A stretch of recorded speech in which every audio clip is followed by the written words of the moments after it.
안녕하십니까.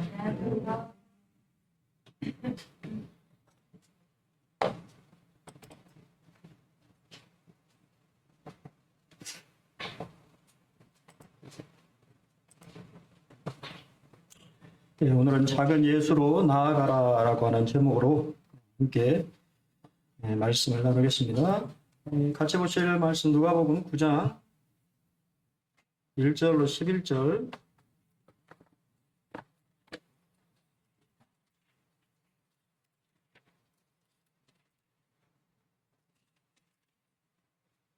교독해 주시겠습니다. 1절.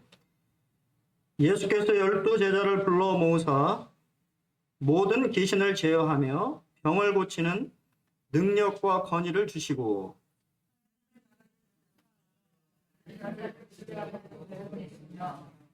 이르시되 여행을 위하여 아무것도 가지지 말라. 지팡이나 배낭이나 양식이나 돈이나 두벌옷을 가지지 말며 누구든지 너희를 영접하지 아니하거든 그 성에서 떠날 때에 너희 발에서 먼지를 털어버려 그들에게 증거를 삼으라 하시니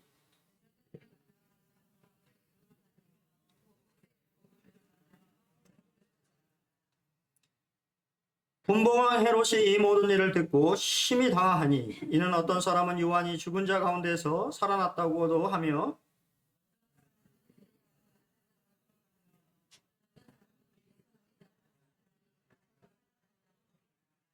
헤롯이 이르되 요한은 내가 목을 베었거늘 이제 이러한 일이 들리니 이 사람이 누군가 하며 그를 보고자 하더라.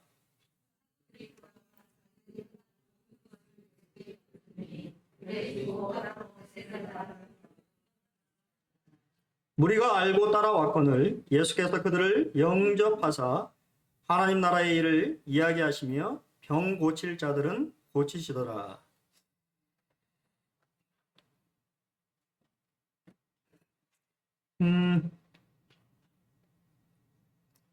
예수님의 전도 계획을 보면 우리가 이 먼저는 사람을 부르시는 것을 보게 됩니다. 누가복음 6장에 보면 12제자를 이렇게 부르셨다라고 하는 이야기가 있고요. 그 다음에 이제 우리가 예수님과 함께 여러 가지 일들을 배우게 되어지는 것을 보게 되는데 그것은 이제 훈련을 받는 것이고요.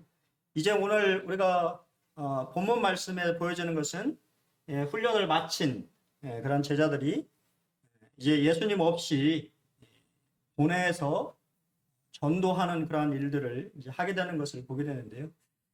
옛날에 저도 그 앞선 형제님들이 이렇게 우리 지금 누가복음 9장에 나와 있는 그런 말씀을 의지해서 이렇게 전도했다라고 하는 이야기를 들었습니다. 그리고 뭐 CCC라고 하는 단체도 방학 때가 되면 이거 무슨 전도인지 혹시 아세요?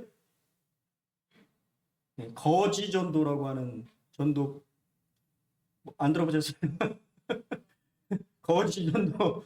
아무 준비 없이 그냥 가가지고 전도하고 재워주면 자고 안 재워주면 그냥 노숙하고 뭐 이렇게 한다고 하는 그런 거 하라고 하는 걸까요?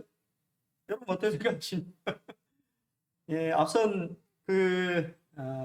형제님들 이러한 말씀에 문자 그대로의 그런 말씀에 순종하여서 그러한 또 일들을 했다고 하는 이야기를 듣게 되는데요. 또 그 나름대로의 또 아마 좀 낭만도 있고 또 주님이 그 가운데서 또 역사하는 여러 가지 일들도 있었을 거라고 지금 생각이 되어집니다.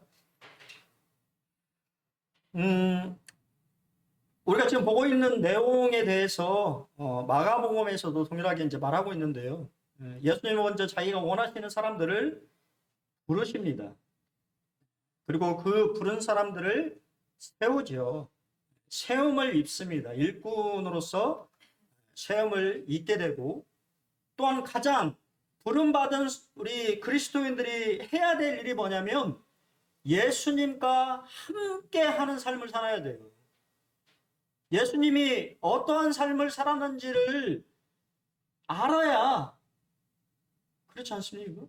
예수님을 전할 수 있잖아요.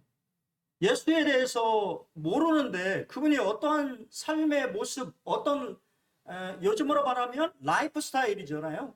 어떤 라이프 스타일을 가지고 사시는지에 대해서 배워야만이 그분이 원하시는 삶을 살지 않겠습니까?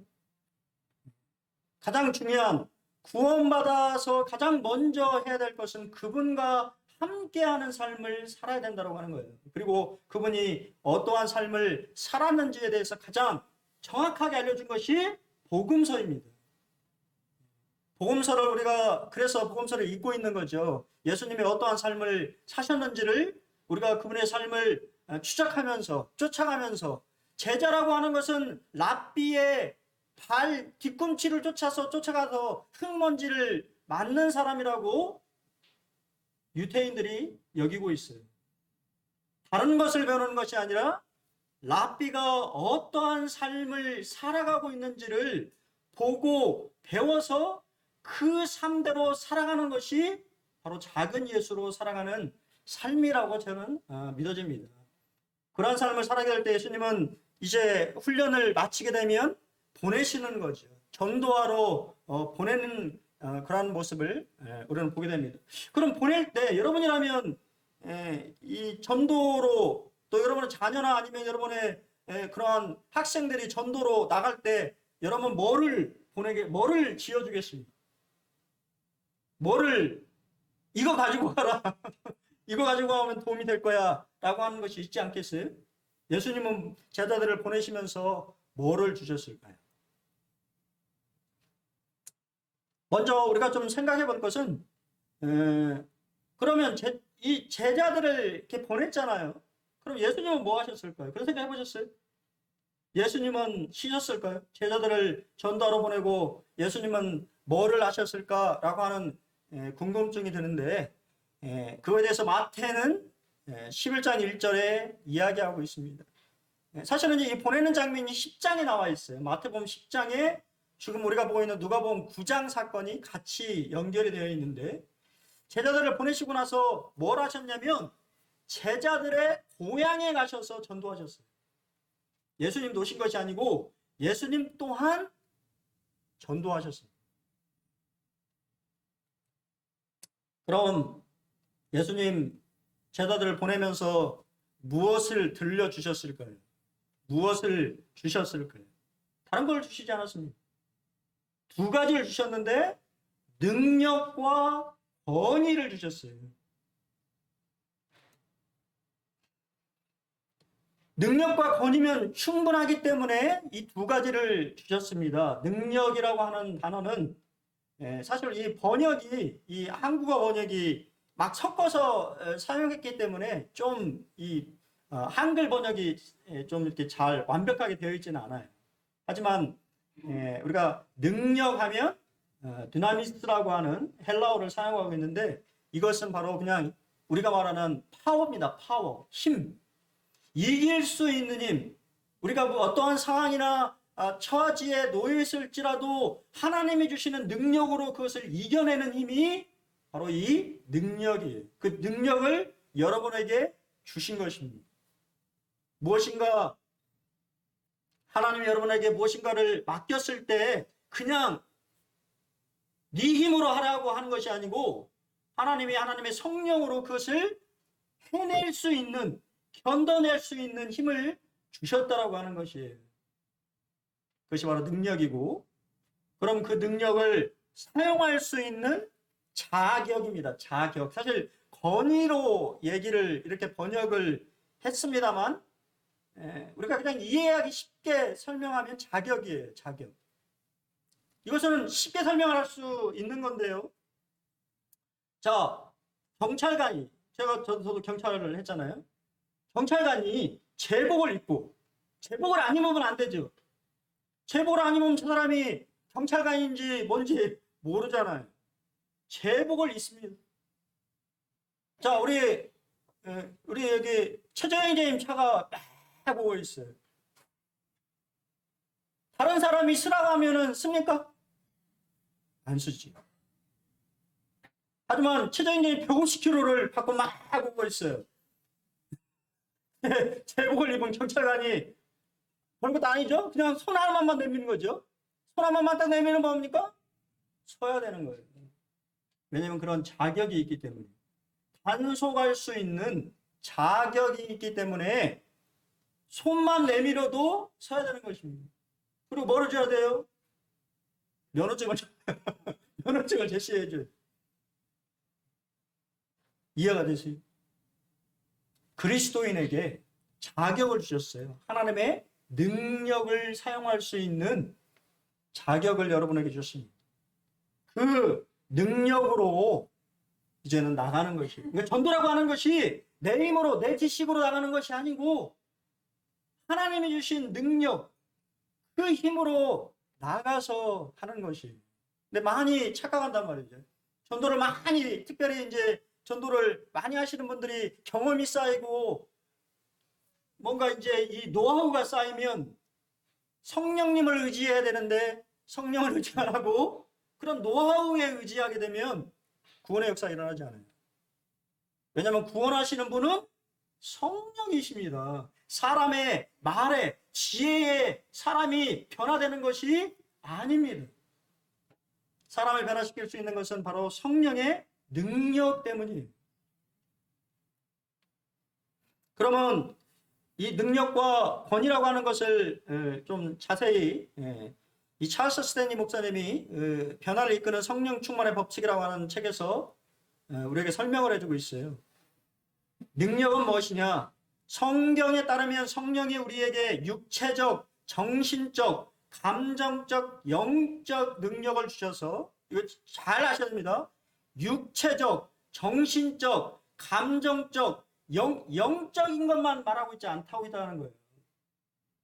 여러분의 감정, 사람이 구원받는 건 지, 정, 의 세 가지 다 구원받는 것입니다. 하나님 그런 능력을 주시는 거예요. 감당할 수 있는 힘을 주십니다. 이 능력은 주어진 사명을 완수하게 할 뿐만 아니라 난간을 극복하며 인내할 수 있는 지속적인 힘을 우리에게 제공해 줍니다. 하나님의 능력은 우리의 내면을 강하게 하고 자신감 있게 하고 담대한 태도를 지니게 하는 것이죠. 우리 형제님 느끼시죠? 우리 형제님 간증 저도 참 이해가 돼요. 저 참 이해가 됩니다. 우리 형제님 남원에 가셔야 장수 남원이죠. 남원에 집에 가야 되는데 그 당시 때 구원받기 전이셨죠? 구원받기 전이죠? 학생 때 이 말이 좀 어눌해서 이 말을 못하고 집에 못 갔다고 하는 간증을 참 들으면서 제 생각에 저도 참 내성적이어가지고 이 남한테 이렇게 얘기하는 이거를 참 이렇게 못하는 그런 사람 중에 한 사람이었는데 참 많이 바뀌었어요. 제 힘이겠습니까? 성령께서 저를 변화시키게. 요즘에 얼마나 우리 용대인님 말 얼마나 잘하세요. 너무 잘해. 그러면 참 은혜가 됩니다. 어떻게 저렇게 말 잘하는 사람을 바뀌었어요? 다 성령의 능력인 거죠. 권위는 무엇입니까? 권위는 성령은 어떠한 상황에서도 최종적인 권위를 지니고 계십니다. 성령은 권위를 잃으신 법이 없으세요. 그냥 그분이 하나님이시기 때문에. 그분의 권위는 불변하죠. 절대로 쇠퇴하지 않습니다. 성령은 항상, 근데 중요한 건 우리가 권위를 사용할 때도 마찬가지라는 거예요. 하나님의 명령에 복종한다는 거예요. 하나님의 성령이 아버지 하나님과 따로 있는 것이 아니잖아요. 그분이 삼위일체 동일한 하나님이시기 때문에 말씀하신 말씀에 복종하고 순종한다 그 말입니다. 하나님의 명령 또한 절대적이며 변하지 않는 것이죠.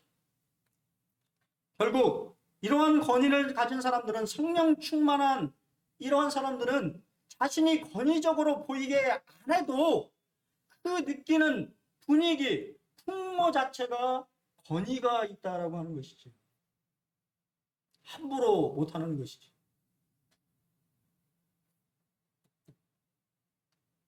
예수님의 권위와 능력이 바로 우리의 힘입니다. 사도 바울 또한 성도들을 위해서 기도하면서 그의 성령으로 말미암아 너희의 속사람을 능력으로 강건하게 하기를 기도하고 있어요. 여러분 기도하셔야 돼요. 여러분의 속사람, 여러분의 이 안에 담겨 있는 속사람이 강건해지도록, 담대해지도록 기도하셔야 돼요. 그 힘으로만이 우리가 영적인 이 싸움에 승리할 수 있는 것입니다. 내 자신의 힘으로 나아가면 반드시 필패해요. 하지만 성령께서 내 안에서 나에게 힘을 돋구어 주실 때 우리는 반드시 승리합니다. 이것이 바로 예수님이 주신 두 가지 것이었습니다. 그러면 제자들이 하는 일은 뭘까요? 그 능력과 권위를 가지고 제자들이 해야 되는 일은 무엇입니까? 바로 하나님의 나라에 하나님의 왕국을 전파하는 것이지요. 예수님이 이 땅에 오셔서 전파한 것은 하나님의 복음인데요. 하나님의 복음인데 그 복음이 뭐냐면 하나님의 나라, 왕국에 대한 것이었습니다. 그분은 이 땅에 왕으로 오셨어요. 우리가 때때로 보면 우리의 구원에 머물러 있는 경우가 있는데 그것은 하나의 그냥 하나님의 백성으로 여러분을 부르셨다라고 하는 것입니다.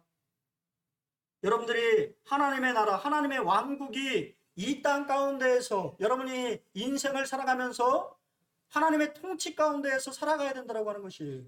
그리고 그 완벽한 나라가 미래에 임하신다라고 하는 것을 우리가 알고 있지 않습니다.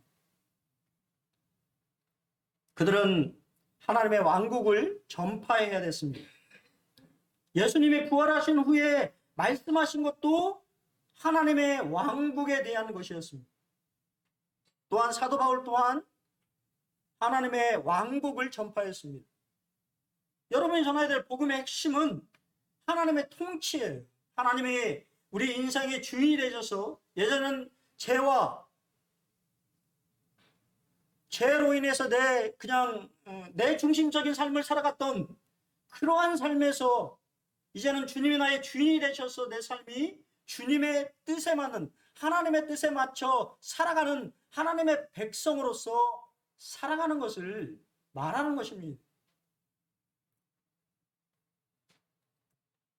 주객전도라는 말이 있죠. 잘 쓰는 말일 것입니다. 사물의 경중이나 선후, 완급 등이 서로 바뀐다라고 하는 사자성어입니다. 이게 무슨 말이냐? 주객이 전도되어서는 안 된다라고 하는 것이죠. 예수님은 제자들이 하나님의 나라를 전파하기를 원하셨고 앓는 자, 병든 자, 귀신 들린 자를 고치는 것은 하나님의 나라가 임했다라고 하는 증명으로서 나타난 현상입니다. 근데 요즘에 사실 저희 모임은 뭐 그러지는 않습니다만 얼마나 많은 기독교를 믿는다라고 하는 사람들이 기적과 표적을 쫓는 사람들이 참으로 많아요. 그것이 목적이 돼서는 안 됩니다. 목적은 하나님의 나라예요. 마가복음 16장 20절에도 보면 그 따르는 표적으로 뭐를 확증해 줍니까? 말씀을 확실히 증언해 주는 것뿐이에요.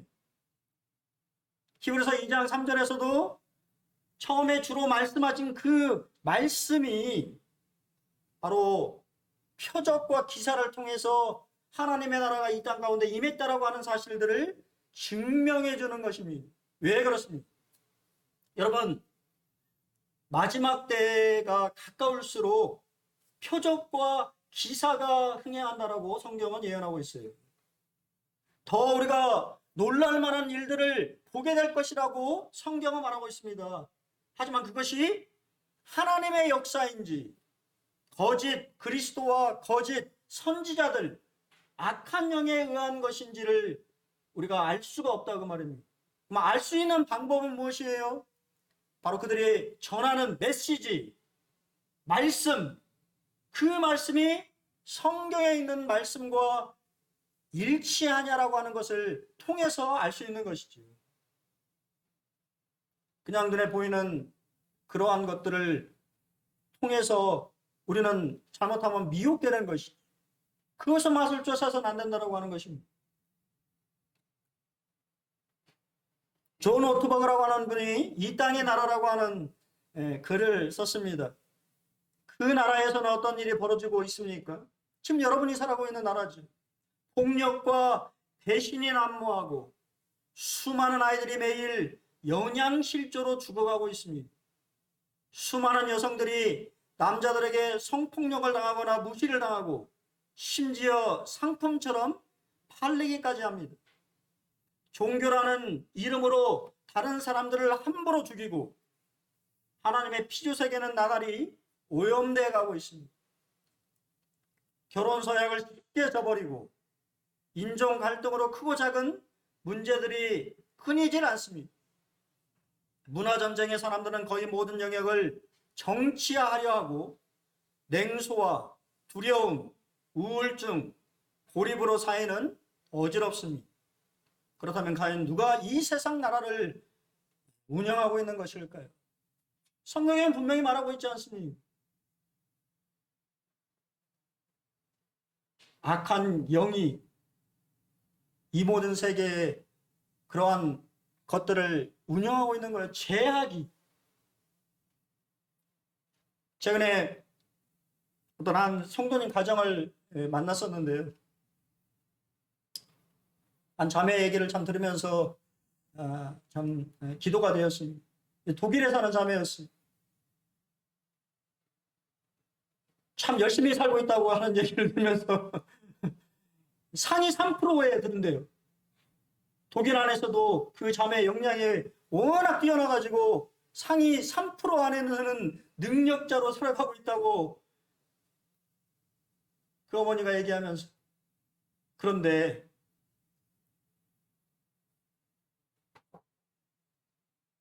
아이가 엄청 힘들어해. 왜요? 인종차별을 많이 받아. 누가 인종차별을 하는지 아십니까? 백인들이 할까요? 백인들도 하죠. 흑인들이 한다면 독일인들. 독일은 원래 게르만족이잖아요. 백인들이 우월주의가 있는 곳이잖아요. 근데 백인들이 차별을 하는 것이 아니라 그 땅의 동일한 유색 인종인 흑인들이 그렇게 황인종들을 그렇게 차별하고 놀리고 어렵게 한다고 하는 얘기를 참 들으면서 참 안타까운 마음이 좀 생겼어요. 이 땅에 사는 이 나라의 이 통치라고 하는 것이 그와 같은, 자기보다 자기 자신이 우월하다고 생각하고 다른 사람을 낮게 여기는, 우리 또 우리는 괜찮습니까? 우리는 단임 민족이니까 우리는 괜찮나요? 우리는 얼마나 갑질이라고 하는 말들을 많이 듣고 있습니다. 내 가족에게 갑질할 수 있나요? 나보다 못한다고 생각하니까 갑질을 하는 것이죠. 이 땅의 나라가 바로 그러한 세계의 나라입니다. 자기 중심적인 사람들이 살아가는 나라인 것이죠. 예수님의 계획은 무엇이에요? 예수님의 계획은 그분의 기도에 다 나와 있습니다. 하나님의 왕국이 이 땅 가운데 임하는 것입니다. 하나님의 나라인 하나님의 통치가 저 하늘뿐만 아니라 이 땅에도 하나님의 나라가 임하는 것이 하나님의 계획입니다. 여러분의 사무실에, 여러분의 가정에, 여러분의 학교에, 여러분이 살아가는 모든 영역에서 하나님의 나라, 하나님의 통치가 임하기를 원하는 것이에요. 그렇기 때문에 세상 사람들처럼 살아가면 안 되는 것입니다. 하나님의 백성다운 모습으로 살아가기를 원하시는 거예요. 왜냐하면 여러분이 작은 예수이기 때문에. 참 그러면서 그 자매님이 이런 얘기를 하시면서 참 공감이 되었어요. 박준혜 형제님 얘기를 하시면서 서울 북북교회, 요새 박준혜 형제님이 참 그런 말을 많이 하십니다. 예수님의 이름이 욕을 받고 있다. 우리는 예수님의 이름에 욕을 드리고 있나요? 아니면 영광을 돌리고 있습니다. 별로 생각해보지 않는다라고 하는 것입니다.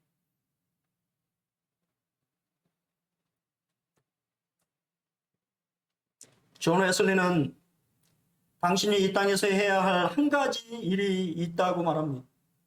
그것은 바로 영혼들을 건지는 일입니다. 이게 교회의 목적이에요. 여러분, 교회가 존재하는 것은 지금 죽어가는 영혼들을 어떻게 하면 한 사람이라도 더 구원할 것인가 고민하고 그 일에 협력해서 노력하는 것이 바로 교회의 목적입니다. 우리는 이 사실을 잊어서는 안 될 것입니다. 그러면은 이 전도 여행을 떠나는 제자들의 이 태도, 그럼 우리가 가져야 될 태도는 어떠한 태도일까요? 참 예수님은요 극단적이신 것 같아요. 아무것도 가져가지 말래요. 여행을 위해서 아무것도 가지지 말라. 여러 가지를 말씀하시죠. 지팡이, 배낭, 양식, 돈, 두보롯 이런 거 가져가지 말래요. 여러분에게 뭐 지팡이가 뭐 의미가 없죠, 별로. 여러분 근데 잘 생각해 보셔야 돼요. 지금 이 당시에 유태인들에게 지팡이는 필수품이었어요. 왜냐하면 그들은 양을 치는 민족이잖아요. 양을 치는 민족에게 지팡이는 필수품입니다. 근데 그 필수품이 우리도 마찬가지잖아요. 필수품이 뭐가 되냐면 자기 자신을 과시하는 대로 나아간다는 거예요. 항상. 그래서 이 필수품이 나중에는 나무 막대기가 아니고 동으로 만들고 은으로 만들고 멋진 것으로 장식해서 지팡이들을 만들었다고 말해요. 그래서 자신의 지위를 뽐내는 용도로 사람들이 쓰기 시작했습니다. 예수님 그거 가져가지 말라는 거예요. 배낭은 물건을 얻는 가방인데 그 당시에 철학자들은 이렇게 옆으로, 요즘 우리 말하는 쇠기죠, 쇠? 옆으로 매는 그런 가방들을 가지고 다녔는데 왜 가지고 다녔냐면 그것이 바로 동량 주머니였어요. 먹을 것을 구걸하는 데 사용하는 용도로 사용했다고 말입니다. 너희들은 그렇게 가면 안 된다라고 하는 거예요. 양식은 당연히 빵이겠죠. 돈은 여행 경비일 것입니다. 두벌옷은 속옷이죠. 우리 어디 여행을 할 때 보통 멀리 이렇게 가면은 속옷 챙기잖아요. 그런 거 가져가지 말라는 거예요. 결국은 여기서 말씀하시는 것은 아무것도 가져가지 말라고 하는 의미는 소유에 집착하지 말라고 하는 것이에요. 지금 당장 있는 사역에 집중하라고 하는 말입니다. 가장에서 말씀하신 거예요. 아무것도 가져가지 말라는 게 아니라 너희들의 태도가 무엇인가를, 이것은 여행을 가는 게 아니잖아요. 너희들 쉬려고 하는 거 아니다 하는 거예요. 전도하러 가기 때문에 그 전도라고 하는 목표에 초점을 맞춰서 얼른 가라고 하는 거예요. 그리고 주님을 의지하라고 하는 것이겠지. 오직 주님만 의지하며 단순한 삶을 살아라고 하는 말입니다. 첫째, 우리는 이 땅에서 나그네와 행인입니다. 우리 또한 여행자예요. 오직 우리의 시민권은 하늘에 있다고 성경은 말하고 있습니다. 근데 중요한 것은 우리가 하나님의 시민이고 여행자이지만 여전히 우리의 육체의 정욕이 남아 있어서 이 땅 가운데서 뭐 하고 싶은 마음이 생깁니까? 소유하고 싶은 마음이 있는 것이죠. 좀 편안하게 살고 싶은 마음이 있는 것이지요. 남들보다 좀 나은 모습으로 살아가기를 원하는 마음이 있는 것이지요. 그런 마음으로 살지 말라고 하는 거예요. 하나도 못 갖고 가잖아요. 둘째, 그 말은 모든 소유를 포기해야 한다는 말이 아니라 청지기적 삶을 살아야 한다고 하는 것을 말하는 것이지. 사도행전의 아름다운 이상적인 교회의 모습을 우리는 보게 되죠. 이 교회의 모습에서 사실은 사회주의가 왔습니다. 막스는 성경의 이 말씀에 감동돼서 사회주의라고 하는 놀라운 이데올기를 만들었어요. 하지만 지금 보십시오. 사회주의가, 공산주의가 성공했습니까? 성공했나요? 왜 성공할 수 없죠? 그런 생각 안 해보셨어요? 왜 성공할 수 없을까요?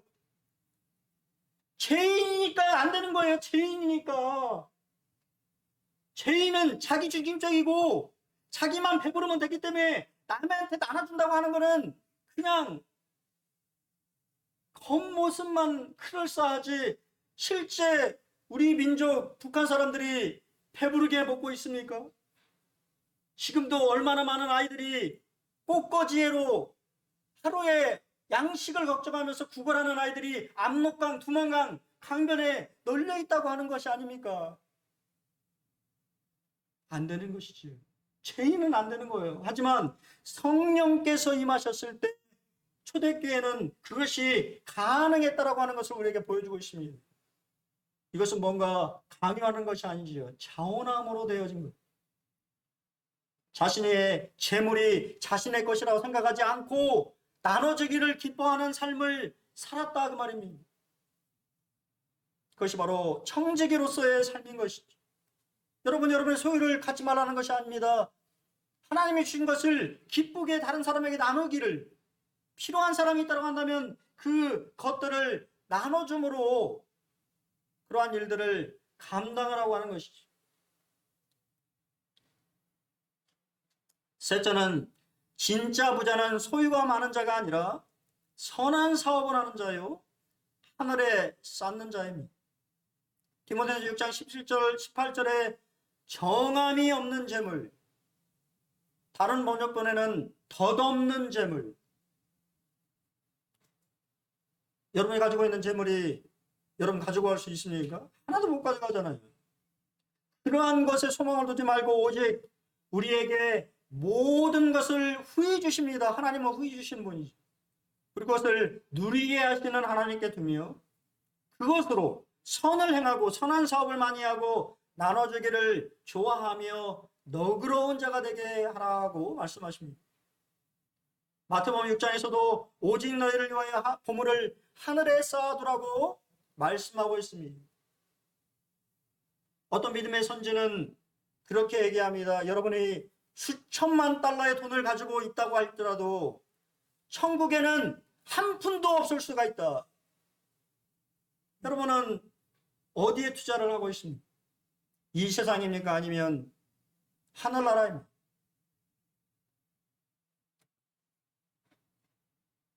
애덤 브라운이라고 하는 사람이 있는데요. 애덤 브라운은 대학 시절 몇몇 나라들을 여행하면서 만났던 아이들에게 세상에서 무엇이 제일 갖고 싶냐고 물었다고 합니다. 그러던 중 인도에서 한 소녀의 대답을 들은 것이 계기가 되어 그 또한 선한 사마리아인의 삶을 시작하게 되었습니다. 그 소녀 아이는 연필 한 자루를 갖고 싶다고 말했습니다. 무엇이 먹고 싶다고 말을 할 법도 한데 그 아이는 연필 한 자루를 갖고 싶어 했습니다.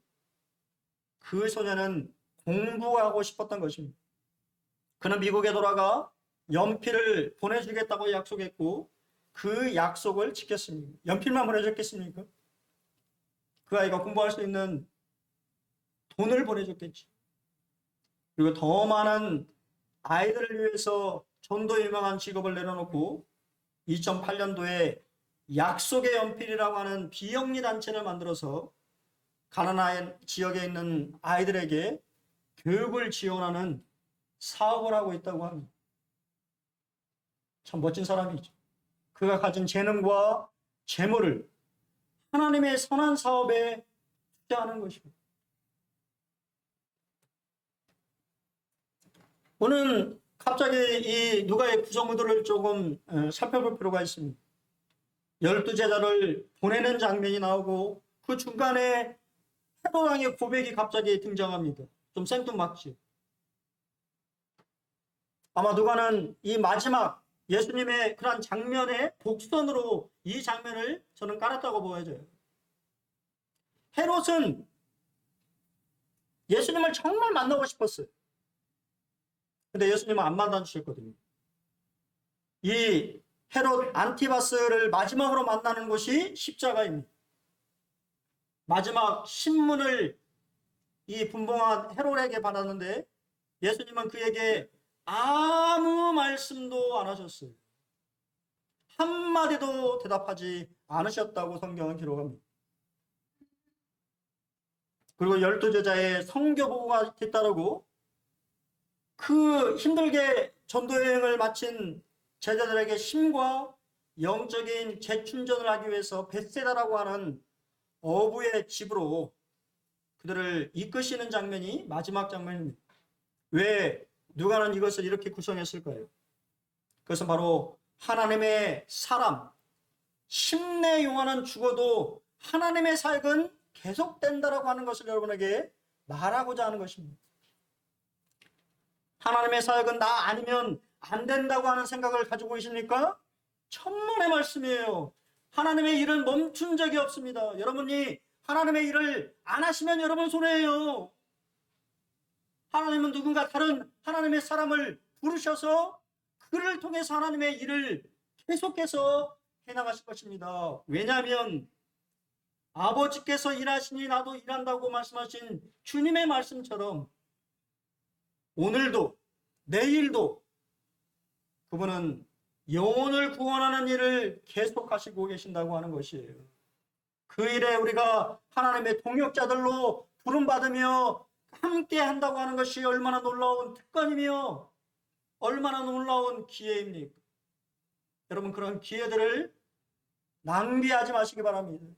여러분이 주어져 있는 조금이나 한 그러한 것들 열심히 참 하시기 바랍니다.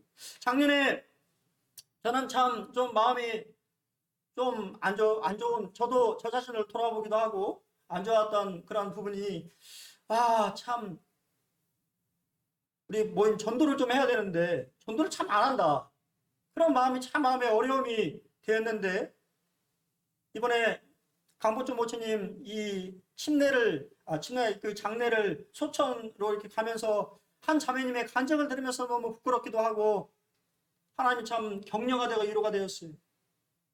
참 열심히 전도하고 계시더라고요.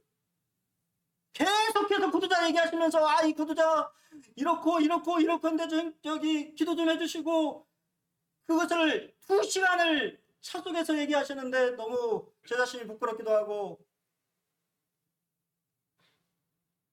낙심해 있던 엘리야에게 하나님이 6,000명이나 남겨뒀다고 말씀하시면서 격려하셨던 그 주님의 음성을 듣는 것처럼 참 감사가 되었어요. 정말 일하고 계시구나. 내가 생각지도 않은 곳에서 자매인들 참 열심히 전도하고 있구나. 부끄럽기도 하고 감사하기도 하고 그랬습니다.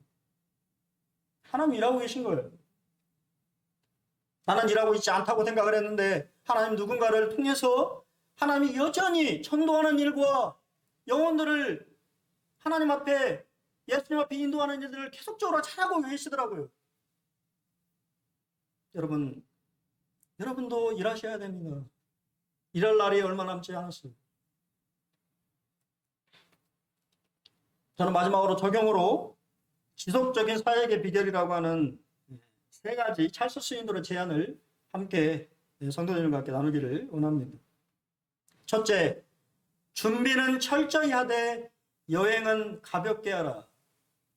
이거 참 그렇죠. 우리가 여행할 때 준비는 참 많이 해야 되는데 여행을 떠날 때 가볍게 가야 되잖아요. 그 말을, 여행을 자주 다니신 분들은 그 말의 뜻을 알 수 있을 것입니다. 이 균형을 유지하기가 쉽지 않습니다. 그분은 제자들에게 가볍게 여행하고 임무에만 집중하라고 하시며 그들을 아무런 준비도 없이 보내셨습니다. 주의하지 않으면 우리는 모든 돌발 상황에 대처할 계획을 세우는데 지나치게 몰두한 나머지 임무 자체를 망각할 수 있습니다. 목표를 이룰 방법에 대해 생각하는 시간을 줄이고 실제로 목표를 성취하는 것에 더 초점을 맞추는 것입니다. 이 생각만 많이 하는 것이 아니라 들이미는 게 중요하다고 말입니다. 전도를 하는 것이 중요하다고 말입니다. 여러 가지 이 사람 어떻게 해야지 구원받지? 어떻게 하면 이 사람 마음에 물릴까라고 하는 고민도 해야 되지만 그러한 생각보다 지금 당장 전도하는 것이 더 필요합니다라고 한 것이에요. 두 번째는 용기를 내고 단호하라고 얘기합니다. 예수님은 제자들이 떠나기 전부터 여러 마을에서 그들을 거부할 것을 아셨습니다. 주님은 반대를 극복하는 데 시간을 허비하지 말고 수용하는 마음을 찾는 데 시간을 더 할애하라고 권면하셨어요. 안 들으려고 하는 사람들을 계속 붙잡고 있지 말고 들을 만한 사람들이 있을 수 있기 때문에 그 사람들을 찾으라고 하는 것이, 반대의 말에 귀를 기울이고 건설적인 비판은 받아들이되 사람들이 그것에 대해 어떤 생각을 하고 무슨 말을 하는지에 대해 노심초사하지 말라는 것입니다. 그러면 당신은 그리스도가 어떻게 생각하느냐보다 비판하는 사람들이 어떻게 생각하느냐를 신경 쓰느라 더 많은 시간을 소비하게 될 것이라고 하는 거예요. 참 그렇지 않습니까? 그러니까 때때로 이 너무 막 그냥 비판 말에만 몰두돼서 정작 중요한 것은 잊어버리고 하나님이 원하시는 것이 아닌 오히려 사람의 말에 더 집중하고 있지는 않는가라고 하는 것들을 우리는 생각해 봐야 되는 거예요. 그럴 때 우리는 용기를 내서 단호하게 끊어버려야 된다고 하는 것이, 하나님 주신 일에 더 집중해야 된다고 하는 것입니다. 세 번째는 당신이 신뢰하고 존경하는 사람들에게 평가를 부탁하라고 하는 것입니다. 제자들은 돌아와서 예수님께 자신들이 수행한 임무를 보고했습니다. 사실 주님은 제자들이 휴식을 취하고 생각할 수 있는 시간을 갖게 하시려고 사실 그들을 벳세다로 이끄신 것이었어요.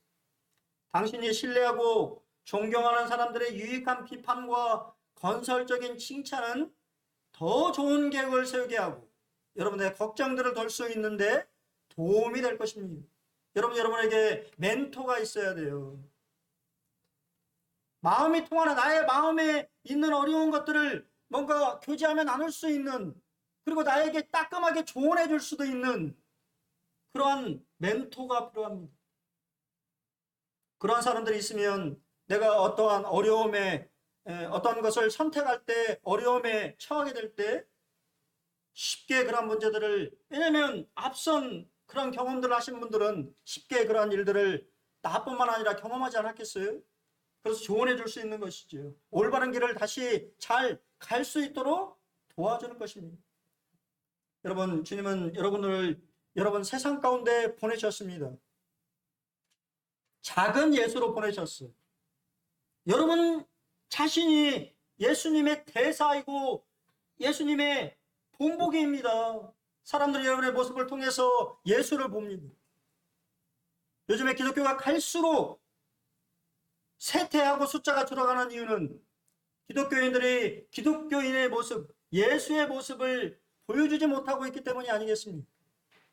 얼마나 많은 사람들이 교회에 비난하고 욕을 하고, 교회에 뭐만 올라오면요, 여러분 인터넷 보기가 무서워요. 얼마나 쌍스러운 욕을 하며 비판하고 하는지. 너네나 잘 믿어라, 똑바로 믿어라, 그런 말들이 이 세상 사람들이 가지고 있는 기독교인에 대한 생각이라고 하는 거예요. 그러한 생각이 아니고 당신 같으면 믿겠습니다. 당신같이 믿겠으면 교회 가고 싶겠습니다. 참 당신같이 예수 믿으면 나도 믿고 싶다라고 하는 그러한 고백이 나왔으면 참 좋겠다라고 하는 생각이 들어집니다. 여러분, 작은 예수로 한 주도 삶을 사실 텐데 각자의 이치에서 처소에서 주님이 보내신 일들을 생각하시면서 전도하는 일, 그러한 일들을 더욱 충성스럽게 감당하는 우리 모두가 되었으면 좋겠습니다. 감사합니다.